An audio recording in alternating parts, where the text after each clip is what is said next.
you know, if you mess with this, it's kind of, I don't know, kind of feels a bit wrong to just take back rolling the die like this. Okay, so that's Freddy's turn, and he's going to roll. He needs to roll a 2 or a 1 in order to move, and in this case he rolled a 2, so he's going to move. So Freddy moves from camera 1 to camera 2, and then Bonnie is also going to move. Okay, well he rolls a 2 which is too high, so he doesn't move, because Bonnie is in difficulty 1. Okay, so now it's going to be my turn, and another action that you could take is to close the vents. Closing the vents means there's a vent in between camera 9 and you, and camera 8 and you, but there isn't a camera between camera 5. There isn't a vent between camera 5 and you. Basically what that means is that you can't close the hallway, you can only close the vents to your sides. Closing a vent, ending a turn with a closed vent will take 1 oxygen away from you, and ending the turn with both vents closed will take 2 oxygen away from you. And if your oxygen ever reaches 0, you just lose automatically. So the way you get back your oxygen is that once per turn, well, no, I mean, as your action, you can choose to reset the oxygen system, which allows you to get plus 3 oxygen, which is half. You only need 2 of these in worst case scenario to refill your oxygen meter to max, because it's a 6. Okay, well, so right now full I'm at full oxygen, so I don't really need to regenerate anything. Um, so yeah, another action that you could take is to flash your light here, but you can only do that twice per turn, and I mean, I don't really get any benefit from it. I'll explain how that works later. Okay, so Freddy moves, and then Bonnie doesn't move. So now it's going to be my turn. I roll a 2 and a 1, which is not enough, so Freddy goes. He's going to roll a 4, Bonnie's going to roll a 4, which is too high for both of them, so I'm gonna keep going. 6 and a 1, so I actually get to move this forward by 1. So now it's 4 a.m. Then Freddy's gonna go, Bonnie's gonna go. Okay, neither of them rolled. Okay, so it's just gonna go on for a while. I'm just going to pause the video and see. Okay, right. So another thing, Bonnie right now is in, well, both Bonnie and Freddy are in camera 3, which is this camera right here. So the route right here says from 3 they can either move to camera 9 or to camera 5, which means that you are going to have to roll the die and in order to determine where they move. My favorite setup is that 1, 2, 3 equals camera 9, and 4, 5, and 6 equals camera 5. So let's see where Bonnie moves. So it's going to move to camera 9, which is my left, my left vent. He could attack in the next turn, and it's up to me whether or not I close the vent. I still don't know whether I'm gonna do that because, well, okay. I mean, it's just that, losing oxygen here is not very good. It's not very easy to recover from. So I'm just gonna pause again and then see if what happened. Okay, never mind. Looks like I made it. These two guys fell off. But your goal is to make it to 7 a.m. and in this case I was at 6 and then I rolled a 5, which is indeed enough for me to get to 7 a.m. and beat night 1. So gameplay like this just continues for all 5 nights, and you can also do your custom night thingy. I am also going to explain how the animatronics work right now. Right, so the plush trap minigame also gets harder.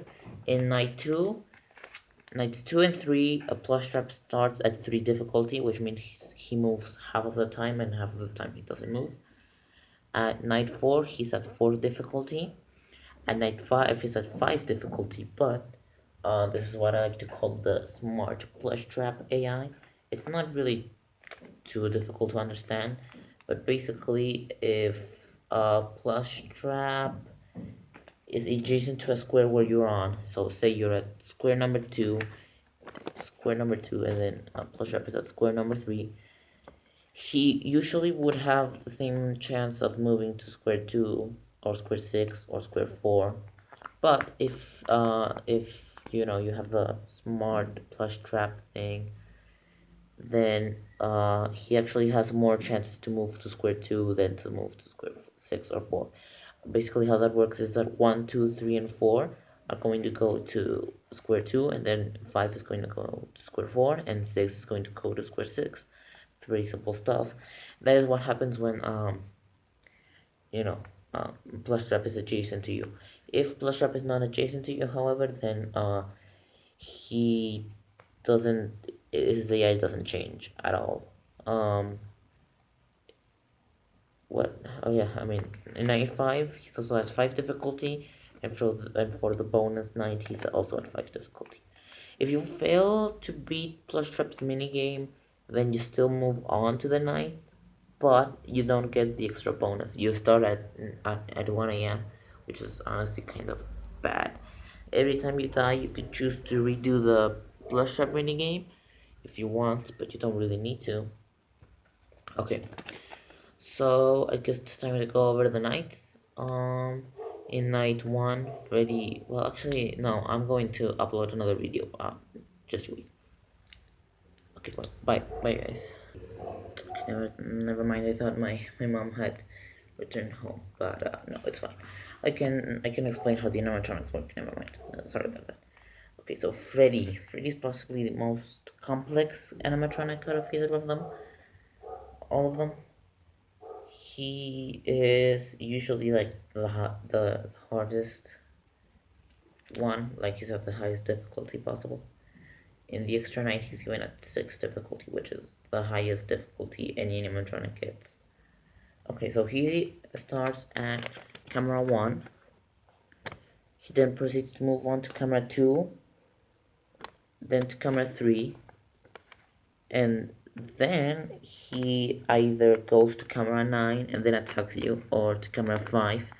Then from camera 5 he can either attack you or go to camera 7 and then to camera 8 here.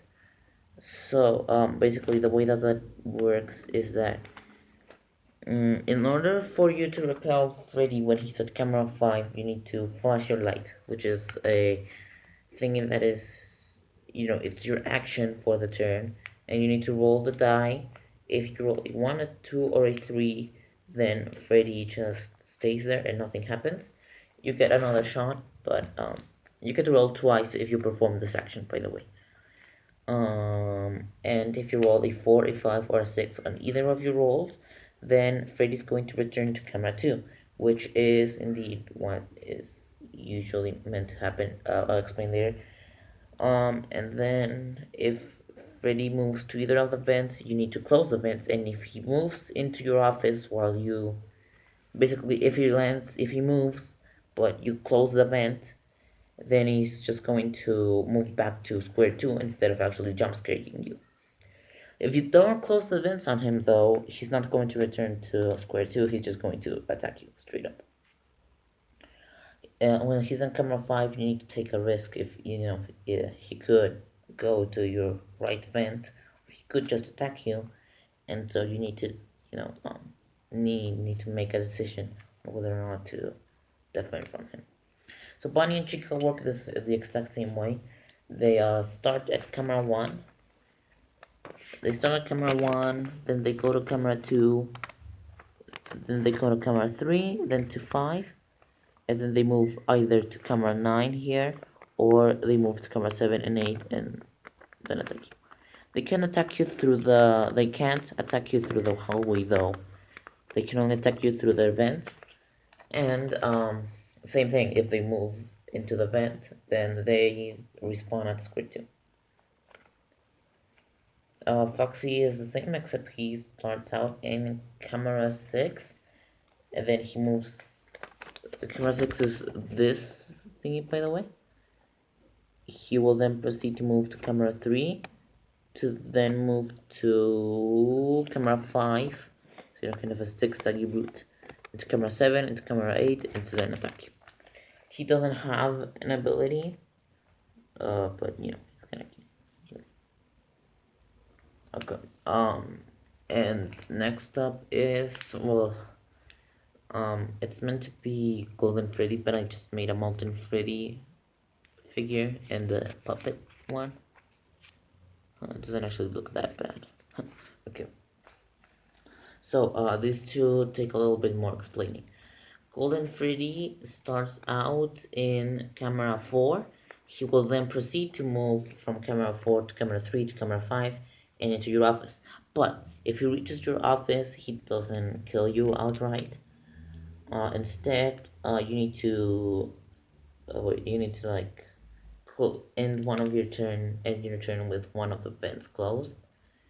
If not, then you'll get jump scared by him, by Molten Freddy. Um, and if you do manage to end the turn with your vents closed, well, I mean, the turn Molten Freddy enters your office, then he's going to return to camera 3, which is the second. Yeah, I mean, Foxy also returns to camera 3 if he gets repelled. Yeah, not a lot of complexity there. Now, the puppet is a bit different. So the puppet, every turn is going to go to a random camera. So say, I don't know, you could use a random number generator, or you could just use a D10. Okay, so gonna go to camera 2, and then you must spend 1 power in order to flash him. And if you flash him, then he's just going to stay there. If you don't flash him, then he's going to move to another different camera. And once you don't flash him for 3 different times, it's going to move into. Well, no, once you don't flash him for 3 times in a row. Whenever he is, say he's at camera 6, he's then going to proceed to act as a normal animatronic. He's going to take the shortest route possible. So from camera 6, the shortest route would be to 3 to 5 to you. So like he's at camera 6, he's gonna move to 3, then 5, and then attack you. And scare you. He can be stopped by the doors and by the flash, but by shining the light in the hallway. But yeah, that's pretty much about it. You can also do a custom night thing, and I'll post you up about the assembling instructions later. Bye. That's all for now.